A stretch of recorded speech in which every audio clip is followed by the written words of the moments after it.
Okay, let's jump right into this. Welcome to the deep dive.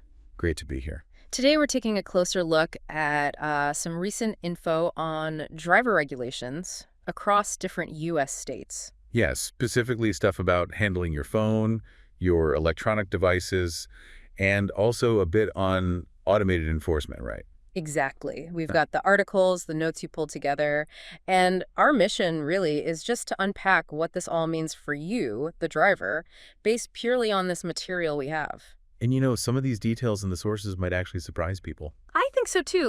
The fact that you can get fined even when your car is stopped, say at a red light, Yeah, that's definitely a shift. feels pretty significant compared to what many of us might assume. Well, the sources seem to emphasize preventing distraction whenever you're in control of the vehicle. Not just when you're actually, moving down the road at speed. Exactly. Any situation where you're supposed to be attentive. Okay, so let's unpack this a bit more. The sources keep mentioning touch laws. What exactly are they talking about there? Right, so based on this material, touch laws Mm-hmm. are basically rules that say you can't hold or use electronic devices while driving. Things like talking, texting, browsing the web. Yep, all those things. But the key point from the sources is about holding the device. Just holding it, even if you're not actively using it at that second. That's what the sources highlight. Just having it in your hand in a way that's visible, that can be enough for a violation. Wow. And crucially, they say this applies whether you're moving or stopped, in traffic, at a signal. So hang on. If I pick up my phone at a red light just to glance at the map, According to how these laws are described here, in the places they apply, yeah, that could potentially get you a ticket. okay, that's Yeah. strict. And where do these laws apply? How widespread is this based on the info we have? Well, the sources list 31 states plus D.C., 31. okay, and also Puerto Rico, Guam, the Northern Mariana Islands, and the U.S. Virgin Islands. So quite a few places. Yeah, and in those locations, the material says an officer can generally give you a ticket just for the handheld phone use. They don't need another reason, like speeding. Nope, not according to this. The phone use itself is the primary offense. That covers a huge chunk of the U.S. then. Do the sources happen to list which states? They do, actually. Let's see, Alabama, Arizona, California, Colorado, Connecticut, Delaware, Georgia, Hawaii, Idaho, Illinois, Okay.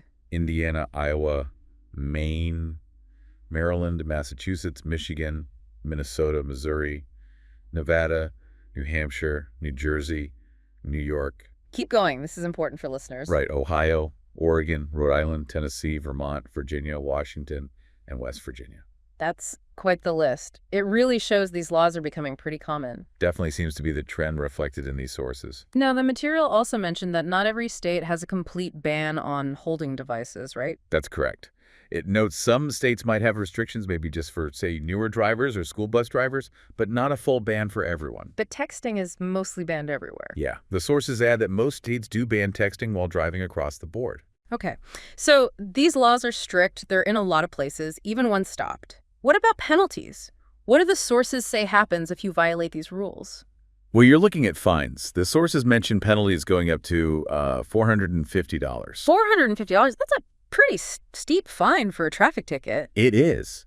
And the sources use New York as a specific example of how fines can climb. How so? They say it starts at $50 for the first offense there, Okay, manageable maybe? but it can jump up fast. It reaches that $450 maximum for a third offense, or any more after that, within an 18-month window. Within 18 months. Okay, and just to confirm, based on the sources, in New York, holding that device while you're just temporarily stopped, that is considered illegal. Yes, the sources are quite clear on that. Stationary at a light, stuck in traffic, holding the device is illegal in New York. And repeated offenses mean those bigger fines. Exactly. It's not just about the money, though, is it? What about points on your license? Right, this is another big consequence the sources highlight. Again, using New York. Using a cell phone or electronic device adds 5 points to your driving record there. 5 points for one ticket. That's what the material states. And collecting points. That leads to bigger problems, right? Absolutely. According to the source material, if you rack up 11 points in New York within an 18-month period, that can lead to your license being suspended. Wow. So one ticket is a fine. Maybe 2 or 3 within that time frame could actually cost you your license. It really escalates based on this information. It underlines how seriously they're treating this. Yeah, no kidding. Do the sources mention if the rules are different for, younger drivers or professional drivers? They do. The sources point out even stricter rules for junior drivers and commercial drivers in New York. Okay, what about the junior drivers, like teens with permits or new licenses? For them, those with a Class DJMJ license or learner permit, the penalties mentioned, are really severe. First time caught using a cell phone or texting. License or permit suspended for 120 days. 4 months. For a first offense. Yep. Seems like a strong message aimed at new drivers. Definitely. And what if they do it again? The sources say a second offense within just 6 months of getting their license back results in the license or permit being revoked for at least a full year. Revoked for a year, that's huge. Okay, and commercial drivers, what do the sources say about them? They're also prohibited from using handheld phones or texting devices. Makes sense. And the sources make a point to say this applies even when they're temporarily stopped. Same as other drivers in New York, then? Yes, but maybe emphasize more for commercial drivers. The material specifies that even just holding a phone near their ear or holding a device where it can be seen counts as breaking the law for them in those stop situations. So the goal really seems to be hands off the device entirely whenever that vehicle is technically in operation, even if paused, especially for pros. That certainly seems to be the takeaway from how the sources describe these rules. Did the sources mention anything positive, like ways to handle calls safely? Yes, briefly. They mentioned texting zones along New York highways. Okay. Basically, designated pull-off areas where drivers can safely stop and use their phones. So providing a legal alternative. Exactly, a practical measure alongside the strict rules. Right. Okay, so we've covered the touch laws, where they apply, the penalties, points, suspensions, and how it affects different drivers, all based on these sources. Then the material shifts gears a bit, right, to automated enforcement.